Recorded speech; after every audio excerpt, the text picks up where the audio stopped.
I'm Barry Tramel with the Oklahoman. It's now been 20 years since Barry Switzer last was on the recruiting trail, but his stories have not paled. The tales remain vivid of how Switzer collected the talent that built the Sooner football dynasty. I sat down with Switzer a couple of days ago to reminisce about his days as one of college football's most dynamic recruiters.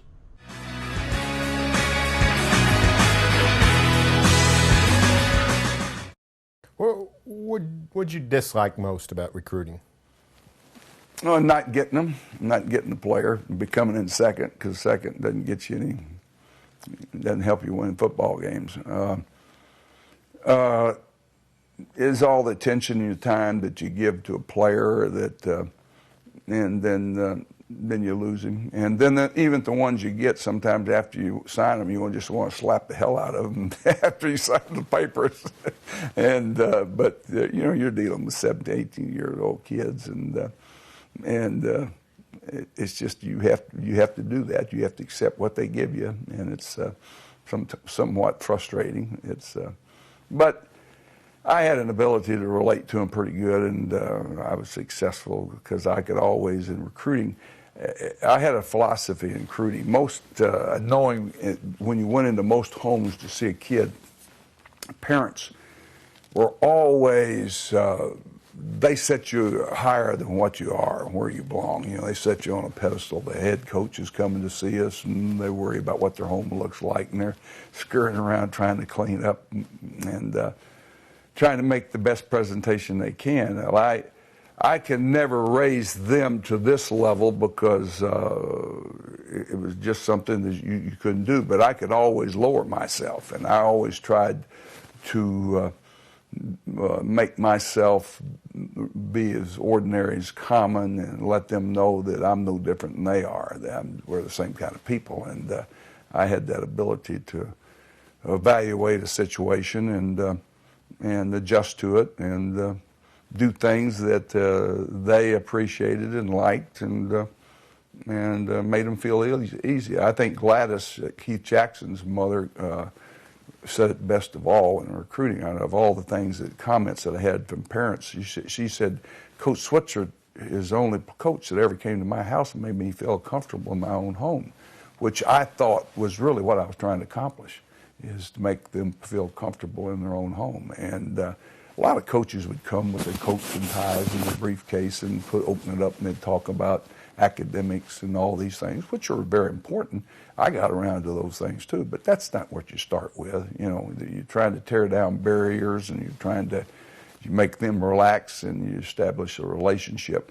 And that was why it was so important in that era that I had unlimited visitations.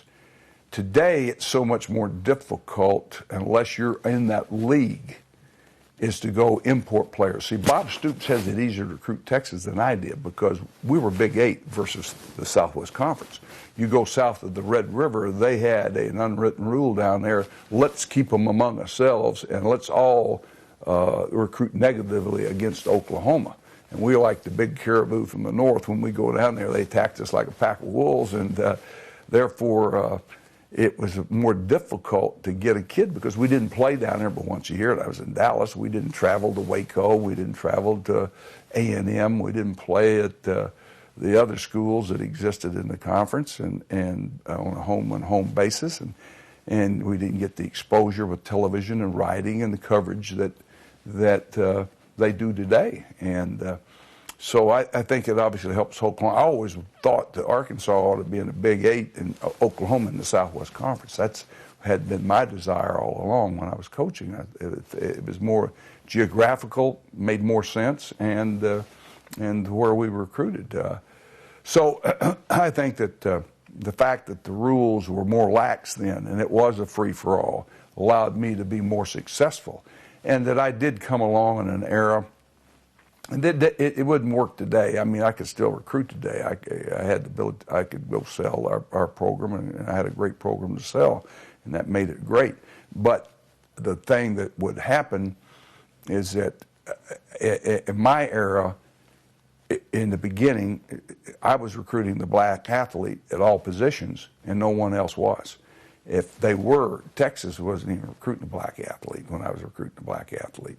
I was playing black athletes at quarterback before a lot of schools even recruited black athletes. So in Texas, in families, and throughout the country, Oklahoma was recognized as a school among the black community as a school that of choice they pulled for because of who we are and what we were doing. We were doing the right thing. We were not only recruiting the best athlete, we were doing what was right, what should have been done to begin with, you know.